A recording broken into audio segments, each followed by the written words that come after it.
You are listening to the Horse Radio Network, part of the Equine Network family. What a beautiful day for horses in the morning. You are listening to the #1 horse podcast in the world. Here's your entertaining look at the horse world and the people in it.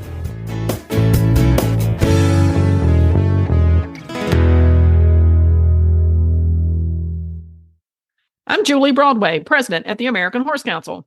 And I'm Megan Arsman, marketing and communications specialist with the American Horse Council.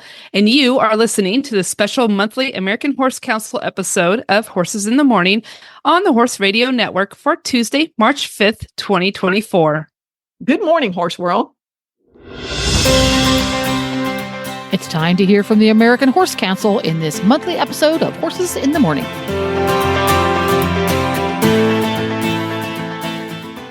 Thank you for tuning in this morning, and happy March, everyone. Spring is just around the corner, which means more time to spend outside and with the horses. I'm excited to continue working with my daughter and her new show Minnie as they learn about each other more this spring before the show season. As I'm sure our listeners can attest to, Julie, I'm always amazed at how much horses teach us. We have horse trainers that are supposed to be teaching and training the horse, but in actuality, it's really the horses that are the ones that are teaching and training us for the most part.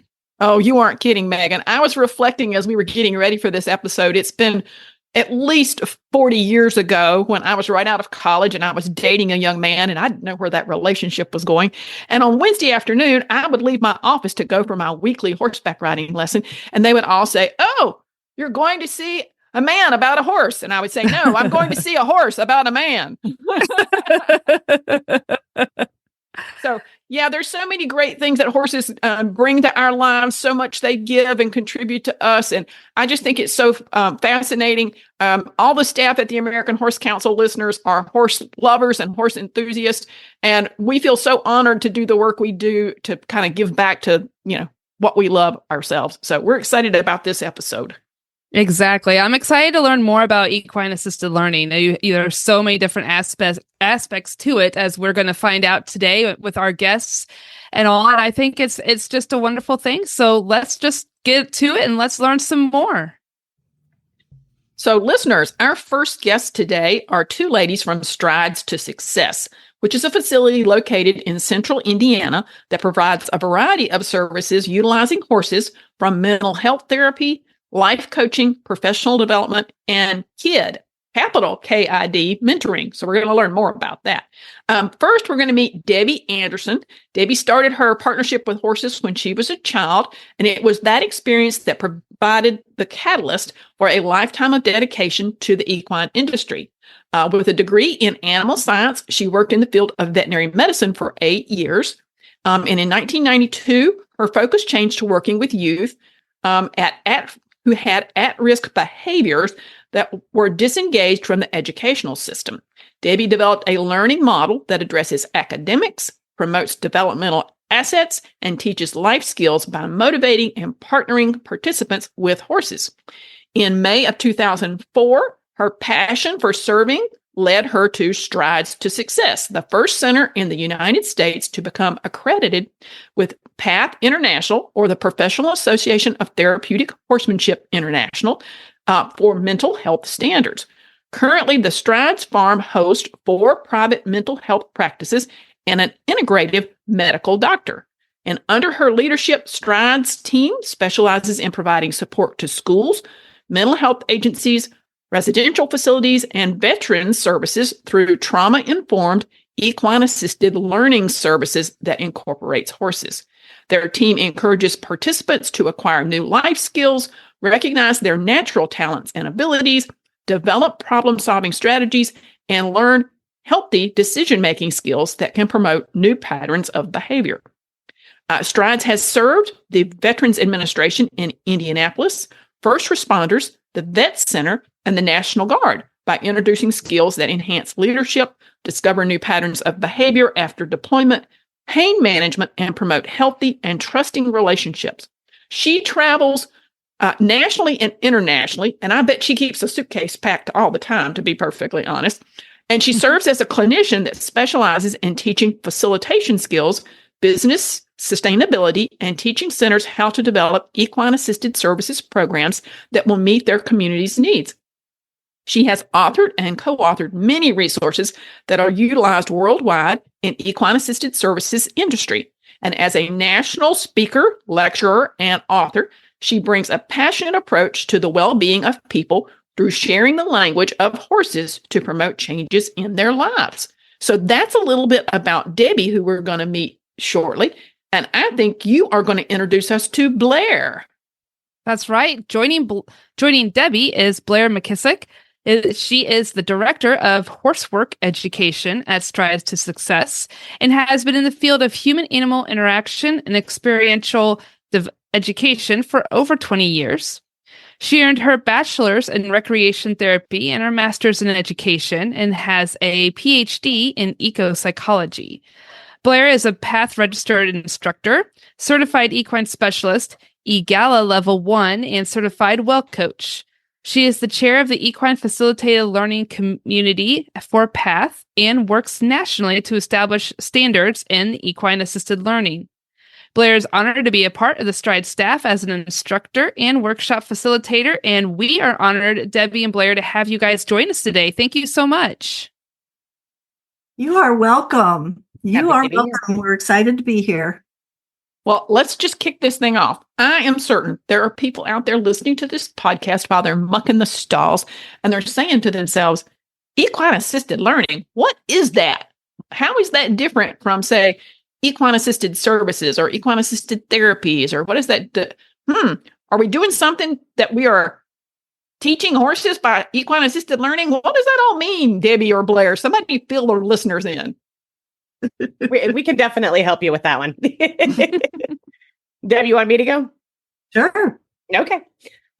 So when we define equine-assisted learning, and just so the listeners know, we spent many years working with PATH and with the equine-assisted learning task force to help define equine-assisted learning. And this was many years ago. I think it started about 13 years ago.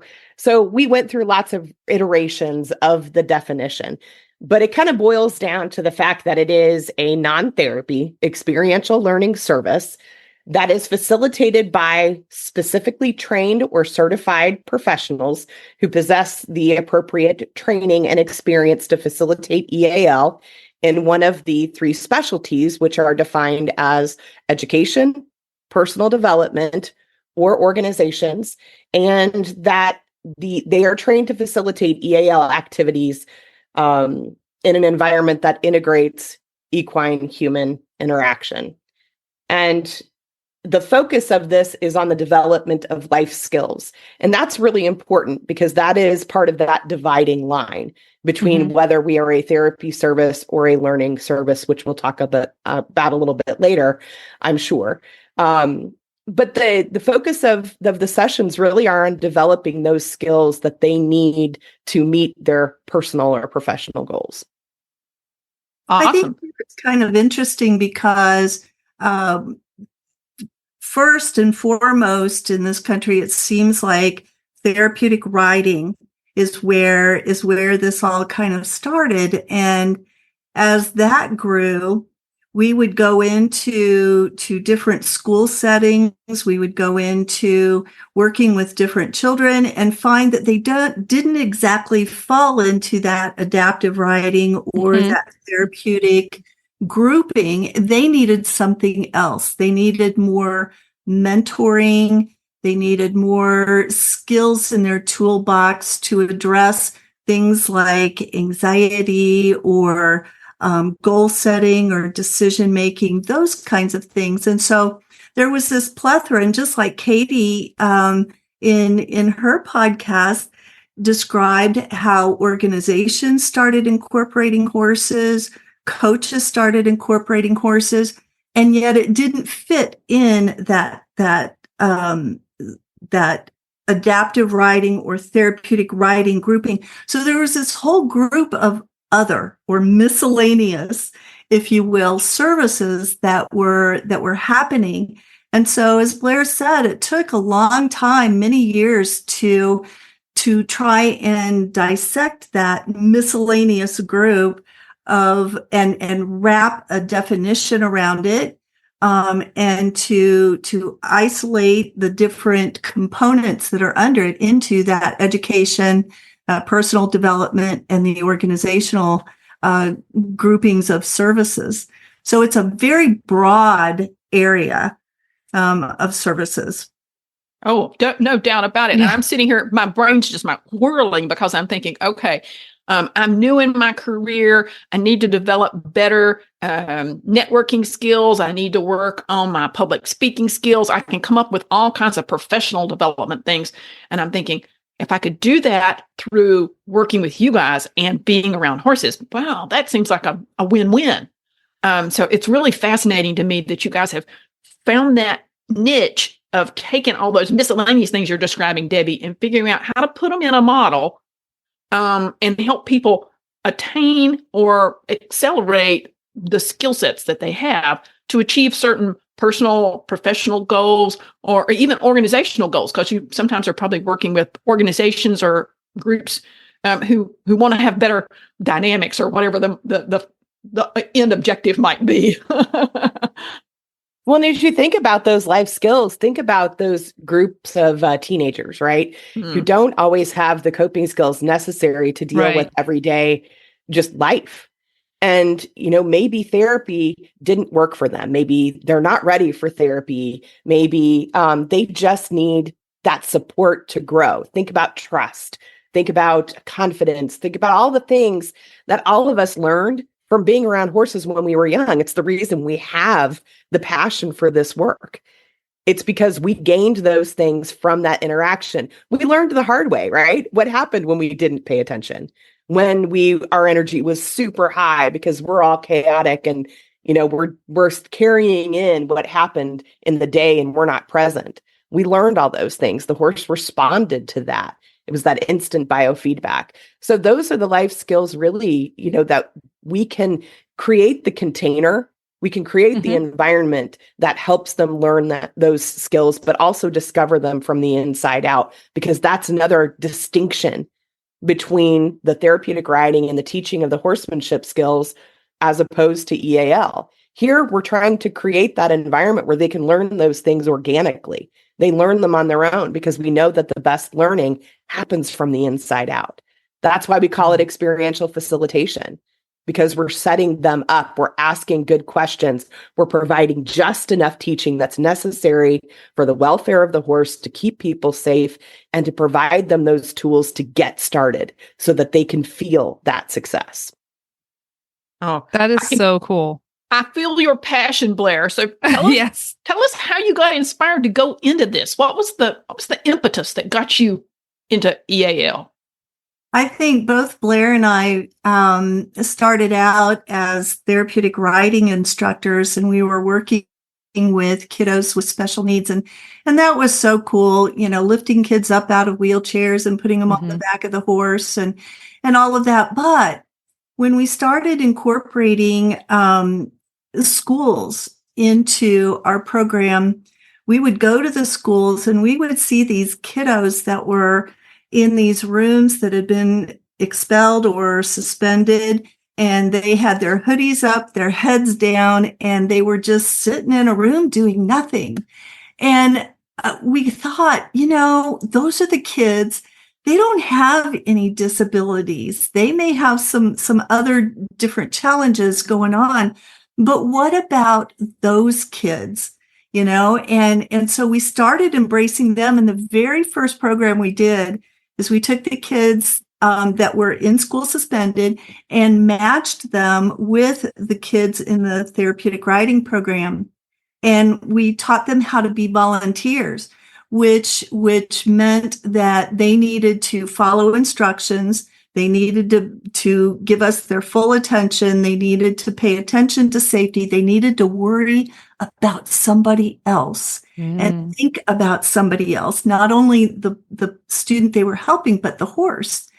And so all of this process, after 6 or 8 weeks of them just volunteering, it was amazing. We had a before and an after picture, and the before was like, it was like no smiles, no teeth. It was like, can't believe I got to be here, And then after they had smiles, they had their whole body language changed, their whole physical appearance changed. They were proud of themselves. They finally had something that they were successful at doing. And that was just volunteering. So that was really the inspiration for us to, take a turn and think about that youth at risk population.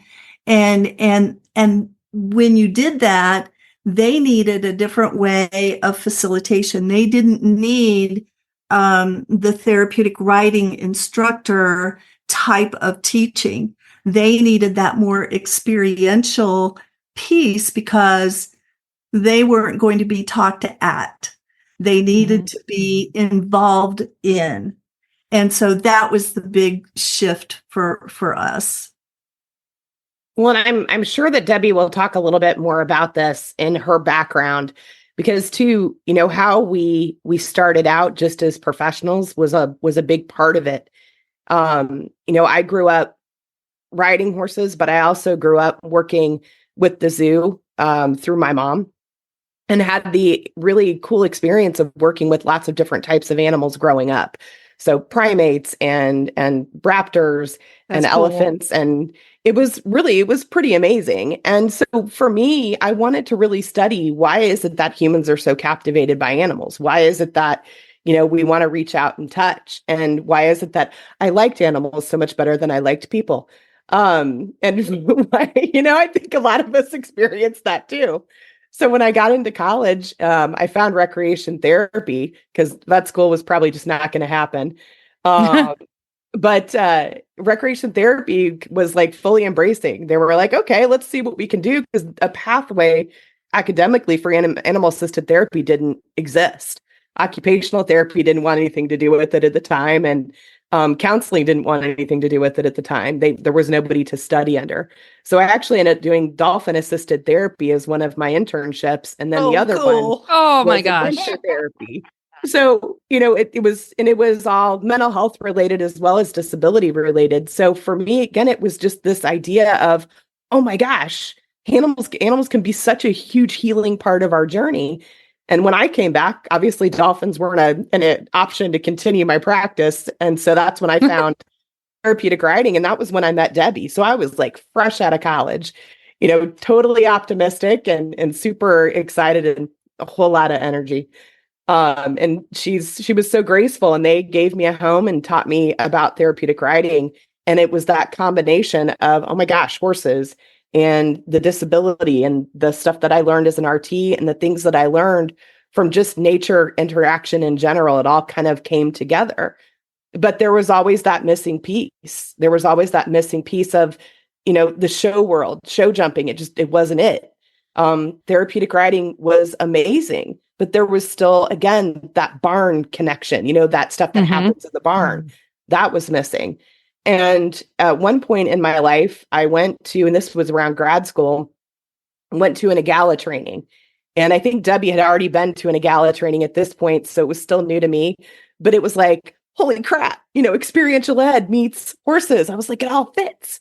And so that was to me like super exciting, because I was like, I could pull all that work I did with ropes courses and experiential ed and pair it with the horses. So to me, that was kind of that penultimate moment of, oh my gosh, it fits.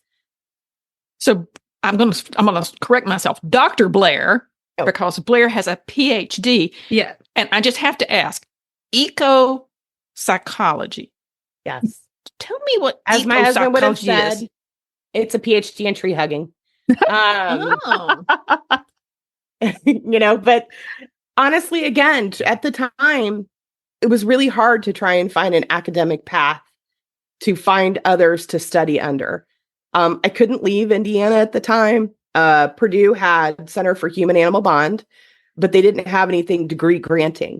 And so I spent a lot of time in trying to find a degree that would allow me to really study this. And I found the Applied Eco-Psychology program. It was an online program through a tiny little university in Hawaii.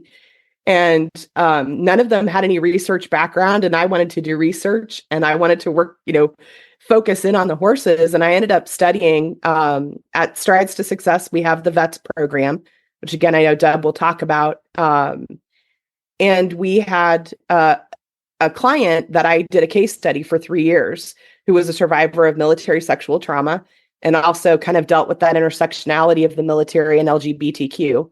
And really studying how horses helped that from a learning context for trauma, because she was one who was refusing therapy. And we really feel like EAL is a really good way to get people engaged again, so that they can then be ready and move into therapy. And that's why we're so really adamant about the scope of practice. But that was what it was. Applied eco-psychology was just this general, broader context of humans and the natural world. How are we a part of it? How do we connect with it? And then how do we help others connect? Oh, I'm just so impressed with the way you've blended all that together, Blair. It's an amazing journey that you've been on. Wow. It Megan, makes sense in my head. I think you've got the next question, or I'll keep going because I'm just so intrigued. Yeah, I know. It's crazy. Are you guys finding that assisted learning, the equine assisted learning is it growing? Is it still kind of well-kept secret, or how are you guys kind of seeing it starting to spread and take over? A little bit later, we'll talk with Katie Navarro Bradley about how she uses it with businesses and organizations. But for you guys, do you see that it's a growing field? Absolutely. That miscellaneous group found its voice several years ago. Path International did a really cool thing. It was a consensus building process to help to find optimal terminology to address all the growing different types of services that we're developing. And out of that process, there was a summit, and several of us were invited to represent equine-assisted learning and to see if it was a big enough item there that would require its own section under equine-assisted services. And so as we went through the summit process, and then there was a work group that was appointed, and it was overwhelmingly decided that and apparent that equine-assisted learning was one of the fastest growing areas under the auspice of the equine-assisted services blanket. And so, yes, it is growing. People, and the fun thing about it is that people have been doing it for a long time, but kind of in their own capsule, wherever they were. And so now that it's been identified, it's been defined, there's also been competencies that have been identified to give it, that foundation. And so people are flocking to it. They're so grateful that this now has a home and it has a structure. And so it is very popular. In fact, Blair and I were fortunate enough to be the developers of a course for Path International called the Fundamentals in EAL. And the class has just gone live in the last year, and it keeps selling out. So oh, wow. It's sold out, and so the interest is there. It's just, and I think too, and this kind of goes into the business of running a facility, but equine assisted learning contributes very well to the sustainability of an organization. An organization that is really heavily dependent on one particular service, it's difficult, and one particular population is really difficult. And so if you can open up your services to serve a vast majority of the community, they all have opportunities that they can participate, whether it's corporations, whether it's schools, whether it's coaching clients. You can accommodate all of them under the service of equine assisted learning. And so therefore you have a better connection with your community and a wider scope of people that can incorporate your service. And so I think that's really important for the sustainability of organizations and centers and businesses. Oh, that's an amazing story. I know we struggle a lot in the nonprofit industry, trying to think about expanding our products and services and thinking about how we stay on mission, but how do we incorporate different ways to be sustainable, all those things. So it's nice, Debbie, to hear that you guys have thought through that and have kind of brought that to the forefront. Talk a minute about one of the programs that I'm just always so enamored with, which is your Veterans Equine Transition Services, your VETS program. Talk a little bit about that and maybe share a story or two of success that came out of that. At our conference this year in June, the American Horse Council is going to have a panel discussion on equine-assisted services, and we're going to have the program director from Loudon Therapeutic Riding Center and one of her veterans is going to come and talk about what they've gained from that. So I'm looking forward to that story, but tell me about your program. So Wonderful. do you want me to talk about it? And you tell the stories. Debbie is so good at the story part. She really is much better than I am. So the VETS program, Deb and I were at a conference and we came back and all of a sudden there were emails popping up into our email inbox, and Debbie looked at me and she's like, Blair, do we have a veterans program? What is this? And it was all of the emails coming from PATH when they first got that grant, and we were getting referrals. And so I happen to have my roommate from college works for the VA. She's a recreation therapist. I now happen to work for the Military Family Research Institute and at Purdue also. And we were ready to hit the ground running and to serve that population. And we ended up creating a curriculum that kind of defined what those characteristics we felt that they needed. So we were addressing those who were transitioning from active duty to civilian life.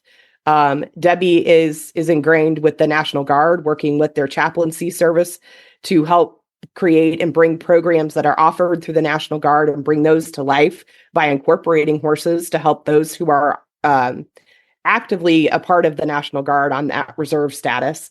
And we also looked at really what do the families need. So if they happen to have some post-traumatic stress, if they've got other diagnoses that are really inhibiting their ability to have functional relationships, whether that is from deployment or separation or whatever that might be. So we developed we defined those characteristics. We created a curriculum. We created one curriculum that was for one-on-one. We created another curriculum that was for groups, and we piloted those. And then through our relationship with the VA, we also created a curriculum specifically for the pain clinic that they brought out several clients from that clinic. And so we felt like we needed to create something that was tailored to them. Yeah, I think one of the current things that we are doing, the National Guard uses the Speed of Trust curriculum that Stephen Covey had specifically designed for the military. And so we were given that curriculum and we were asked to bring it to life through the horses, through the equine-assisted learning. And so it was a 2-day workshop that they offer with the focus on leadership. One is leadership, and then there's another one that they incorporate married couples. And so that was a lot of fun to take their curriculums and put the magic of the horses into it to bring the points out. They use the lenses in that book and in that curriculum. And so it was really fun. Okay, let's see. How can we bring the lenses lesson to life, incorporating the horses? And it's just magic. It's just magic. The veterans and the servicemen that have and women that have taken it just have glowing results and love it. So That's awesome. We've got several scheduled for this year already. But one of the stories that comes to my mind was a gentleman that came, and we always do kind of this little assessment. It's a very informal kind of a walkabout because we feel like the veterans need to have an expectation of what they're going to do in order for them to be comfortable. Mm-hmm. So we do a little walk about the farm and kind of show them the different areas. And then I'll ask them, I'll say, if there was one thing that you would like to change or that you would like to learn about, your life that would make your life easier for tomorrow, what would that be?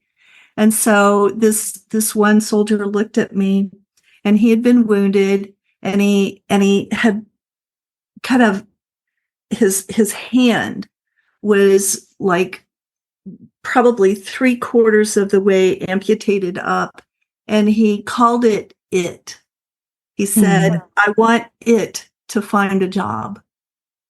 And he said, I would love for it to just be able to hold my son's hand. And he said, and I can't find anything that it can do. And so we got him in the round pen, and we had just this wonderful experience. We had a horse at Liberty, and I gave him a carrot stick and a rope. And he had the rope over one hand and the carrot stick in it.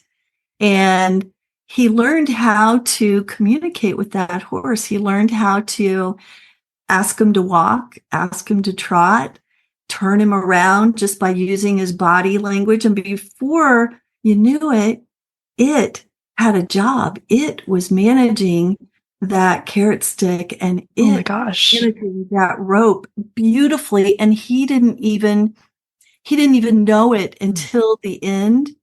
And when I told him, I said, look what you did. And he said, I did that. And from that point on, he was crying and I was crying, and he no longer referred to that hand as it, and it had a purpose, and he had found that. And it just took that moment with the horse to get his mind shifted, to a different place, for that to happen. And then what a powerful story, Debbie, man. Yeah. And we have these wonderful activities that we do in equine-assisted learning that are all focused on, being in the moment, being mindful, connecting, and realizing that they're not broken, and it's through that process that we kind of find that foundation for a person to rebuild themselves and rejuvenate based on their strengths, not on their previous story, and help them create a new story. It's just very cool to know the power of the horse. Yeah. And how it influences lives so much. So Debbie and Blair, I could talk all day with you guys about this, but we only have a limited amount of time. So what I want to do is kind of wrap up by saying, listeners, I really want to encourage you, go check out stridetosuccess.org and learn more about all the things that they offer. Learn more about equine-assisted learning in general, and sort of become better attuned to the possibilities that are out there if you open your mind to how equine-assisted learning can bring you new skills and new opportunities and those kinds of things. So, Debbie, Blair, thank you so much. Very, very much. Great stories and content there. Definitely. You should have warned us about the onions you were bringing. Right? Thank you, ladies, so much. So, listeners, today's AHC podcast is brought to you by Merck Animal Health. Merck Animal Health believes that if we all do right by the horse, we'll never do wrong. That's why they're driven by an unconditional commitment to the horse and to the veterinarians and the communities who support them. From infectious disease tracking through the equine respiratory biosurveillance program to building a sustainable profession through a veterinary well-being study to create equine health products with the highest level of safety, efficacy, Merck Animal Health is unconditional. It's just who they are. Learn more about MerckAnimalHealthUSA.com. Our next guest is Katie Navarro Bradley. She is passionate about partnering with horses to help individuals and teams elevate their communication skills, tap into emotional intelligence, and prioritize well-being and mindfulness so they can thrive personally and professionally. Based in New York State, she is an International Coaching Federation ACC certified executive coach and a certified E3A facilitator. She is also an author, thought leadership consultant, and a writer, which is where I met Katie through the American Horse publications. So, Katie, thank you so much for joining us today. Thank you, Megan and Julie, for having me on. I'm excited to be here today. Katie, now I have to say, when I first heard, when you started talking about doing this kind of stuff a few years ago with this program, I really wasn't that knowledgeable about the benefits. But now I'm definitely learned a lot more and following you and doing a lot more research on things with equine-assisted learning. So how did you find yourself studying equine-assisted learning, and what made you take the route of addressing adults in workplaces? It was a long journey to this point. If I think back to my childhood, like our listeners here, I grew up around horses. They were my safe place to go and cry on their shoulder and help through difficult times. My father actually battled cancer twice, and there was a point where we thought we were going to lose him. And horses were where I found that peace and that strength to move through that point in time. But I never thought about what that meant as a bigger picture until probably about 4 years ago. So as you mentioned, Megan, I built my career as a freelance writer in the horse industry while I was working full-time jobs. And as that business grew and I finally went out on my own and launched my own company, I finally had time to explore this passion that had started in college with leadership. I had done my college's leadership certification program. I had done chamber leadership events. And so when I finally had this extra time on my hands, I thought coaching could be the next thing in my life. And I had a friend who was also into coaching. So we had been bouncing all of this off of each other. But it wasn't until I got into the ICF approved class that the light bulb went off and I said, oh my gosh, I could partner with my horses to do this work. Even though I knew people were doing it, it had just never occurred to me until the instructors asked us to really identify our niche and where we were passionate in making a difference in people's lives. And, just knowing the power of horses and how they have helped me, through tough situations at work, helped me become a better communicator. I thought this is really the next step in my journey. Right. That's so cool. Because you definitely cannot underestimate the power of the horse, right, Julie? No, not at all. I'm intrigued, Katie. Talk to us a little bit about how you're using horses to work with businesses and various association groups. I'm thinking completely outside the box of people who probably don't know anything about horses or aren't exposed to horses, but you're going to bring them into that world. But in the process, you're also going to offer them some skills that they can use back in the office. Talk a little bit about that. It has been very interesting to see who shows up in these classes because it's everybody who was around a horse as a kid, but didn't get to live that dream as an adult to I've had individuals who grew up in the city of Albany and never have been around livestock. And, to hear them call horses livestock to us who are around horses every day, I have to remember where they come from. But what I tell people is, you don't have to know anything about a horse to come and participate and gain some knowledge. You don't even have to know the difference between the nose and the tail. We don't do any riding. Everything is on the ground. And we start with activities to first introduce folks to horses. And so one of my favorite activities is to put two horses into a round pen together and have the group watch what the horses are doing, how they're interacting with one another, how they're interacting with the people that are there at the session. And during that activity, I have the participants circle a list of words or words from a list of how they would describe what's going on.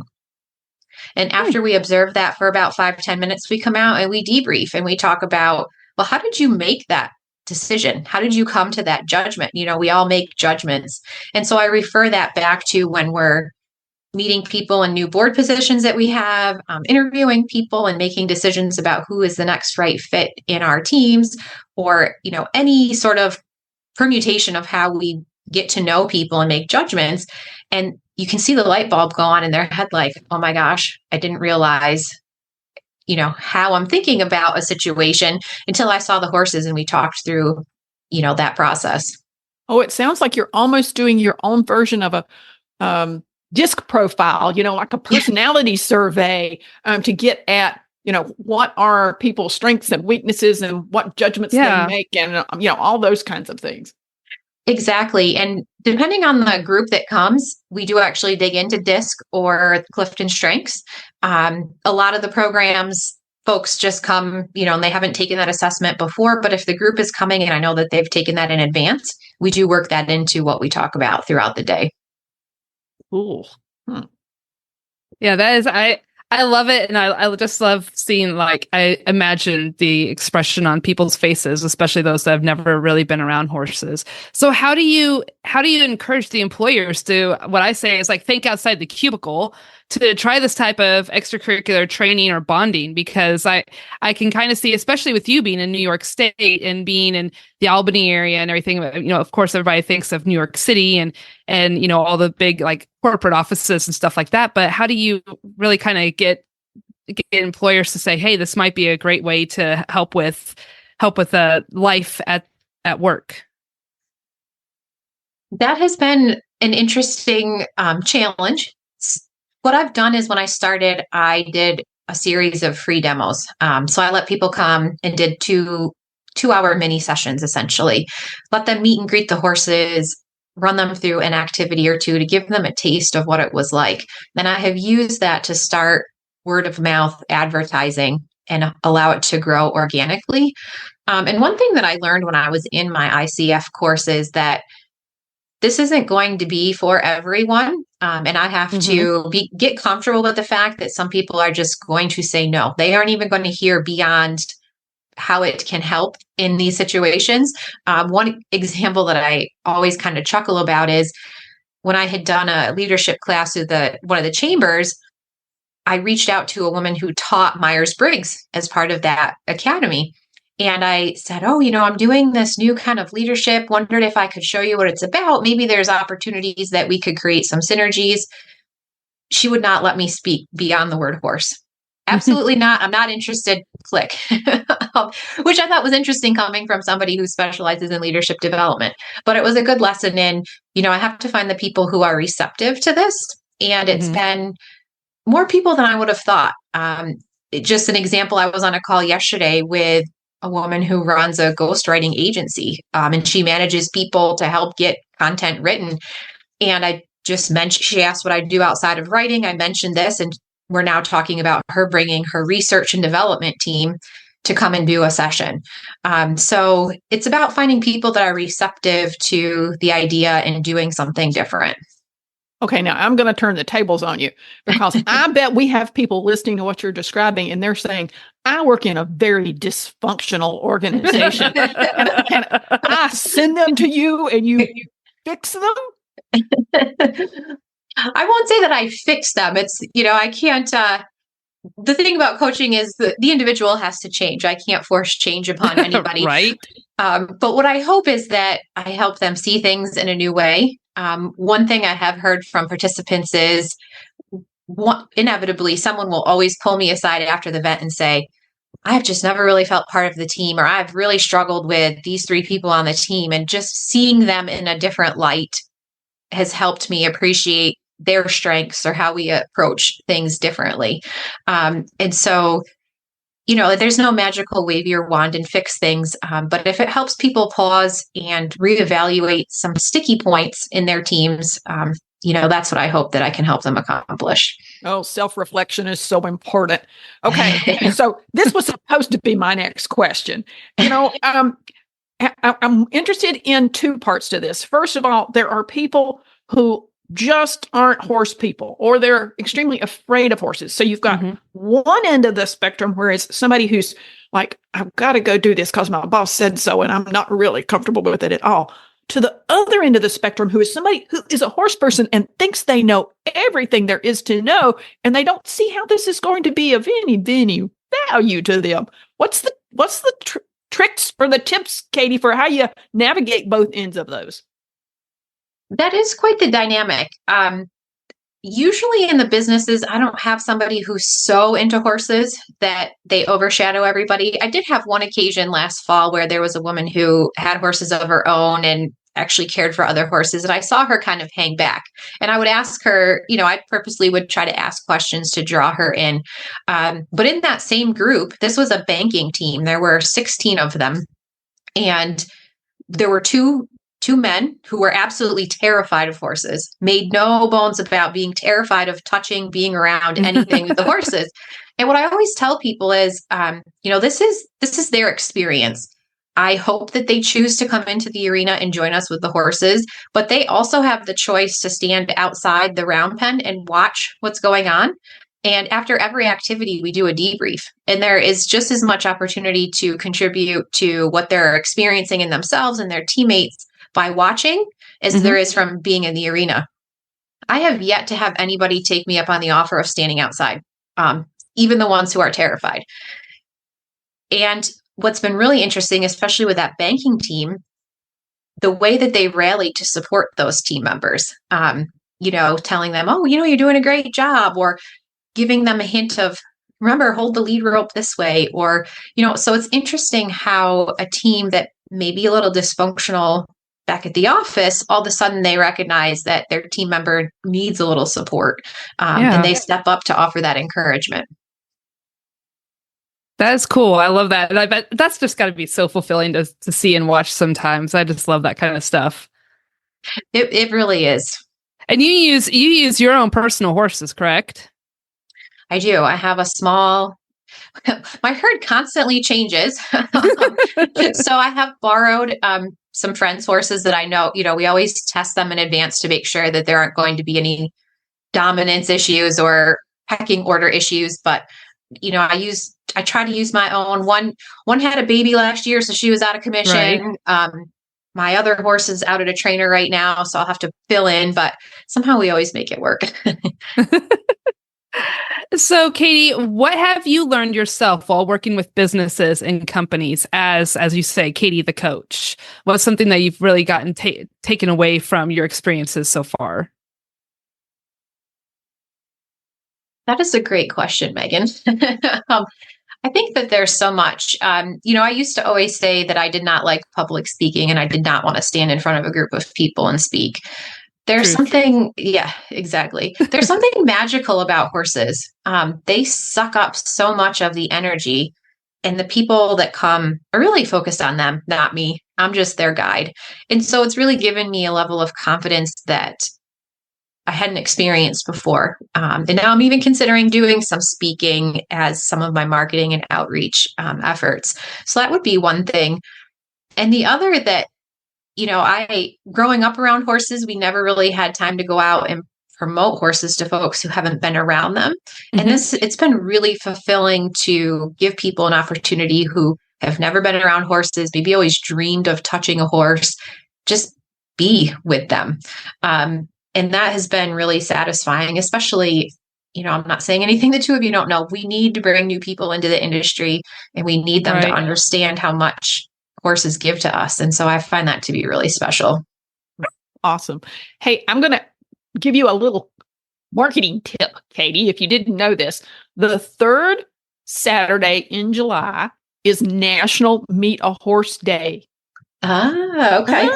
And so the American Horse Council, we do exactly what you do, but we don't do the coaching part. But we put on an event downtown in Washington, D.C. in conjunction with the USDA Farmers Market.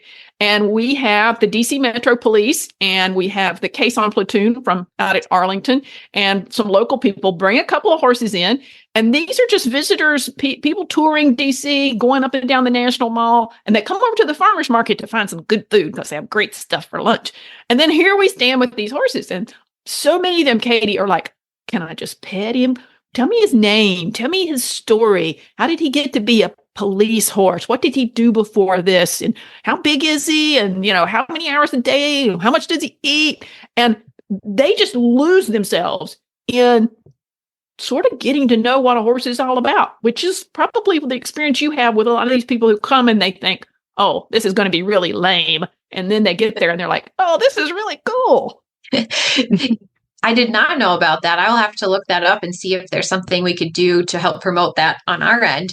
There you go. But you're absolutely right. I have to manage the workshops because it can very quickly digress into all of those things about horses.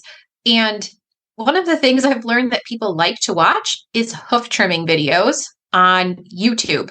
Cows, horses, you name it. People that have never been around an animal are fascinated by these. So I get a ton of questions about feet, are they wearing shoes? How do they trim them? Does it hurt them? All of these things. And so I have to answer enough questions to keep them engaged, but also manage them so that we're on the topic of what their employer has paid for them to come and do. And the other interesting piece is, so I rent a facility to hold these events. I rent space on a thoroughbred breeding facility, foaling station. And because we're near Saratoga Racetrack, of course, that also brings up a lot of questions about racing and what's going on in racing. And so it's made me become more educated on different sectors of the industry than I probably would have been otherwise. Awesome. Well, I'll forewarn you, I come to Saratoga every August to come to the Jockey Club Roundtable Conference. So next time I'm going to swing by your place and check this out because I'm really intrigued. Katie, tell our listeners how they can learn more about what you do and a little bit about, maybe what you hope the class size will be. Do you take as few as a couple, or do you just limit it to a number, or how does that all work? Yes, please do come and visit me. I'd love to see you. I'll also just give the plug that the Belmont race is in Saratoga this year. Yep. So if you're coming, please say hi. You can find me. I have a website. It's www.katiethecoach.com that includes a video of what you might experience that day. Also, a really cool aerial shot of the farm that we work on. I also have a newsletter that I put out on Substack called Words of Winston that is inspired by my 1-year-old colt Winston, and we talk about the intersection of being around horses and leadership and what my horses have taught me. And folks can reach out to me. The group size that I have found works the best is 10 people at a time. That gives us enough room in the space that we work in. It also creates enough opportunities for every person to be involved without hanging back. I can entertain the idea of smaller groups. Those are a little bit harder because I have to transport my horses. So, I try to encourage folks to bring a bigger group so we can spread out the cost. But I'm always open to having conversations with people who are interested in seeing what we can work out for them. Great. Well, check out Katie the Coach, and we look to talk to you again in the future so we can hear some more stories about this whole journey that you're on and what you're learning and what others are learning from you and your horses. So thanks, Katie. Thanks, Katie. Thank you. It was great being with you today. Turn your love of horses into savings with equine discounts through the NTRA. Purchase through equine discounts and receive great savings on well-known brands like John Deere, Sherwin-Williams, Big Ass Fans, Farmers Insurance, and Office Depot. Join thousands of other equine members and support companies that give back to the industry we all love. Call 866-678-4289 or visit equinediscounts.com to start saving today. So, Julie, last month was a whirlwind for you with the release of the American Horse Council's National Equine Economic Impact Study.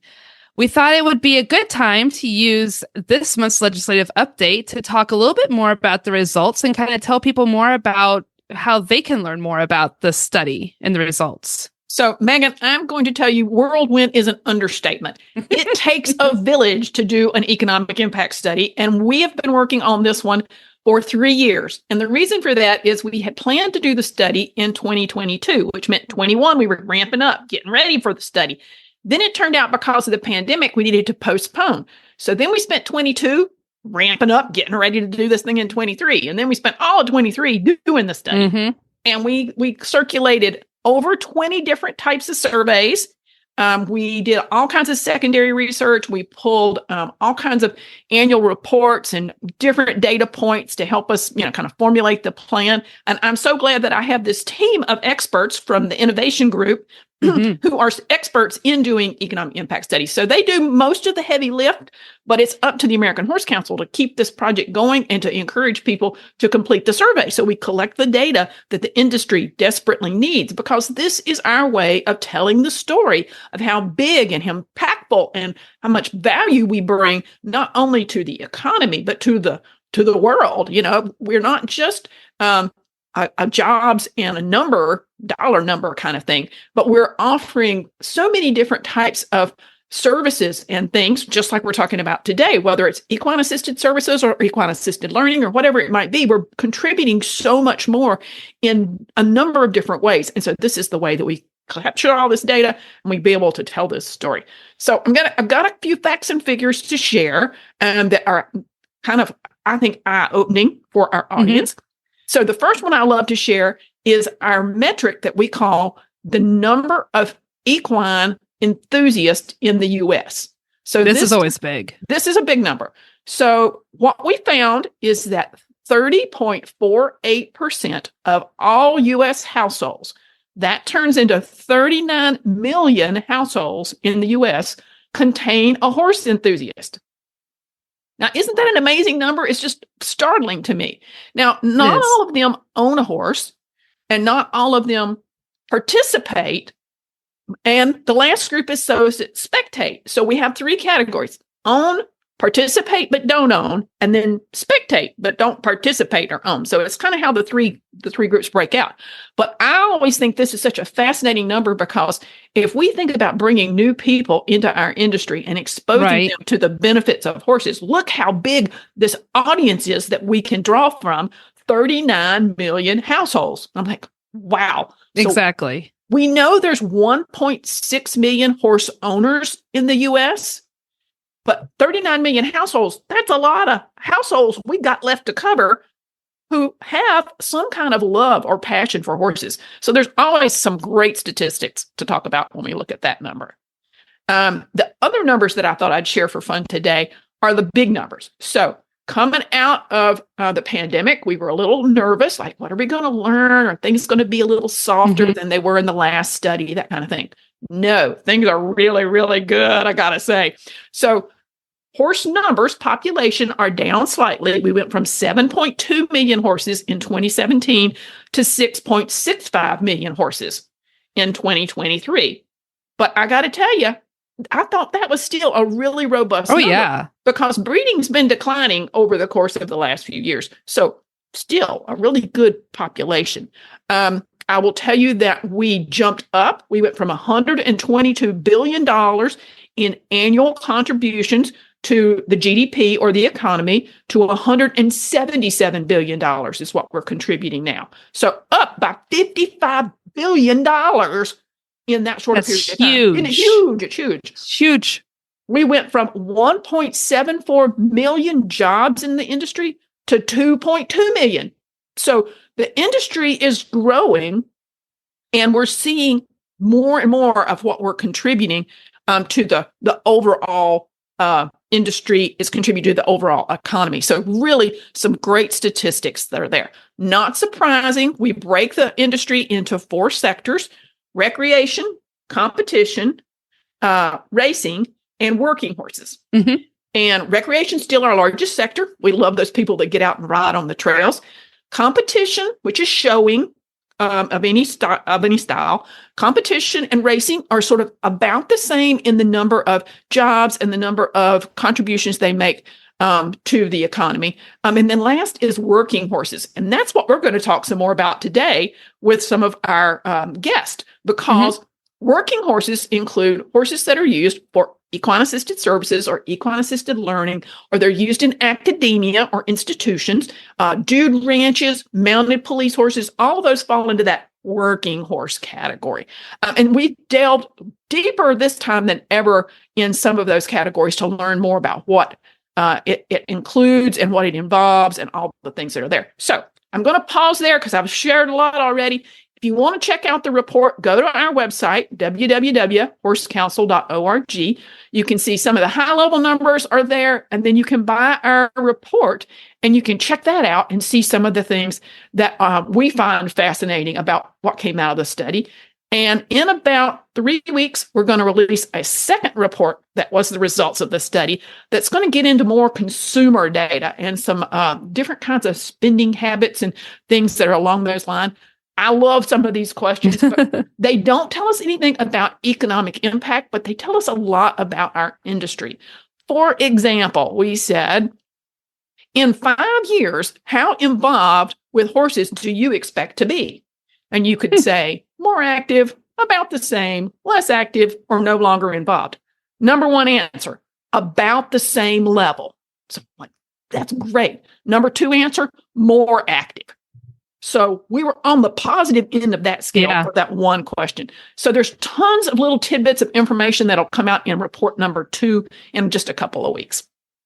Yeah, definitely exciting. And it's definitely a great investment to get those results. We've talked many times. We had a podcast last year about how some groups have used the previous study, which was in 2017, and how they used it to help with fight a lot of things like development and everything. So it's really exciting. I've felt pretty lucky to be on the inside of it and learning stuff. And I get amazed just as much as you, Julie, with those numbers. So definitely be looking for more of that information. Okay. So Megan, shameless plug. We are doing Data Palooza on Monday, March the 4th at 1 p.m. And since this episode of Horses in the Morning Radio is going to come out after that, feel free to come to our website and hear the replay. We're going to be talking all about the economic impact study and all about the Equine Welfare Data Collective, which is a research project that we've been doing for about 5 years. That's all about horses in rescues and sanctuaries across the country. So check it out. Thank you for joining us today. It's always so inspiring to hear how the power of the horse can benefit everyone, no matter their age, background, or abilities. If you're interested in learning more about equine-assisted learning, we encourage you to research local facilities and reach out to Path International. We'll also provide some links in our show notes to Strides to Success and to Katie's business. Katie the coach. Check her out. Katie the coach. That's right. So we invite you to support our beloved industry and join the American Horse Council and earn a free subscription to our monthly newsletter, which shares the latest in all our legislative happenings, both federal and state, as well as more information that horse owners like yourself need to know. You can learn all about things ranging from biosecurity to safety on the trails to all kinds of interesting things. Mm-hmm. Follow the American Horse Council on social media. You can find us on Facebook, Instagram, X, formerly Twitter, and LinkedIn. You can also subscribe to this podcast's RSS feed. You can subscribe to Horses in the Morning on any podcast player and find all the shows, including ours, on the Horse Radio Network at horseradionetwork.com.